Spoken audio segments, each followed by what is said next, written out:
Ngayon, pupunta na naman si Manay sa patahian para kunin yung pinatahi kong uniform. Nakailang balik na kami doon, hindi pa daw tapos. Nakatatlong balik na si Manay.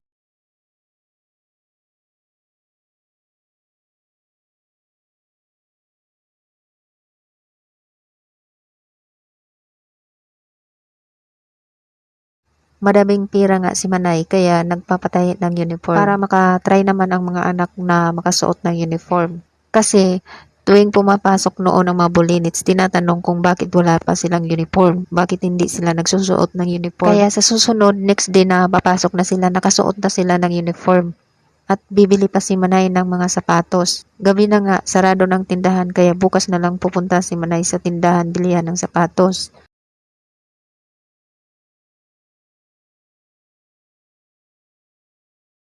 At ito na nga, medyo malapit na si Manay.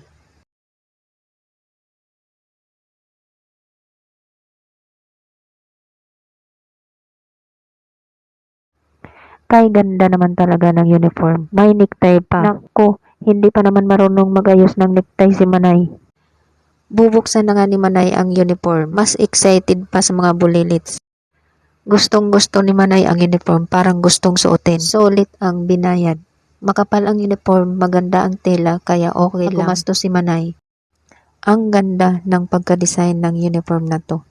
Ayos ang napuntahan ni Manay na patahian. Bago binigay, nakaplansya na. Ang problema na naman ni Manay nito kung paano maglagay ng necktie. Taong bundok nga si Manay kaya hindi niya alam paano mag-ayos ng necktie.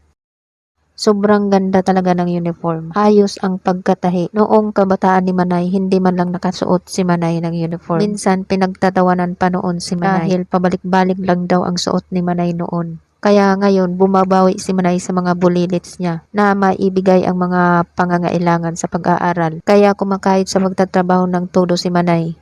Gustong suotin ni Manay ang palda na uniform. Pero wag na lang baka masira pa.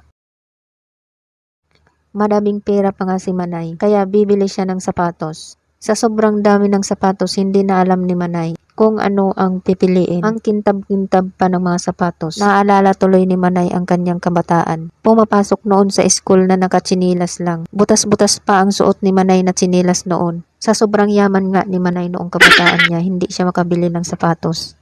Kanina pa dyan si Manay tumitingin sa mga sapatos. Hindi pa rin siya tapos sa kakapili. Kasama niya nagrereklamo na. Ang tagal daw pumili. Mahirap kayang pumili. Lalong-lalo na kung marami kang pera. Kailangan mag-budget si Manay.